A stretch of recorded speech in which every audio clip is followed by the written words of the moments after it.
पंचतंत्र की इस कहानी का नाम है तीन मछलियाँ। एक तालाब में तीन मछलियाँ रहती थीं। उनकी आपस में दोस्ती तो थी, लेकिन तीनों का स्वभाव अलग अलग था। पहली मछली बड़ी सयानी थी। कुछ करने से पहले वह खूब अच्छी तरह सोच विचार कर लेती थी। दूसरी मछली बड़ी सूझबूझ वाली थी। मौके पर झटपट फैसला कर लेती थी। यदि उस पर कोई मुसीबत आती तो फौरन बचने का उपाय खोज निकालती। वह सदा प्रसन्न रहती। तीसरी मछली भाग्यवादी थी। वह सोचती थी कि जो होना है होकर ही रहेगा। एक दिन सयानी मछली ने दो मछुओं को बातें करते सुना। एक मछुआ दूसरे से कह रहा था, देखो यह मछली कैसी मोटी ताज़ी है। वाह, इस तालाब में तो और भी ढेरों मछलियाँ हैं। हम कल यहाँ आकर मछली पकड़ेंगे।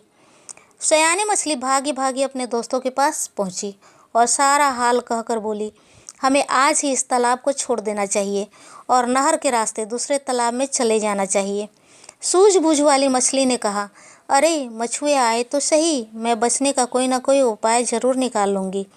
भाग्यवादी मछली ने कहा, मैं जीवन भर इसी तालाब में रही हूँ, मैं इसको क्यों छोड़ दूँ? जो होना है सो तो होगा ही। सयानी मछली अपने ऊपर कोई मुसीबत मोल नहीं लेना चाहती थी। वह नहर के रास्ते दूसरे तालाब में चली गई। अगले दिन मछुओं ने तालाब में जाल डाला। जाल में बहुत सी मछलियां फंस गईं। उनमें वे दोनों मछलियां भी थीं जो तालाब छोड़कर नहीं गई थीं। सूझबूझ वाली मछली ने फौरन बचने का एक उपाय सोच लिया। वह ऐसी बन गई कि जैसे वह मरी हुई हो।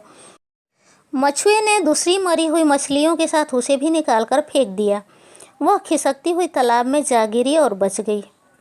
पर विश्वास करने वाली तीसरी मछली अपने को छुड़ाने के लिए उछल कूद मचाने लगी।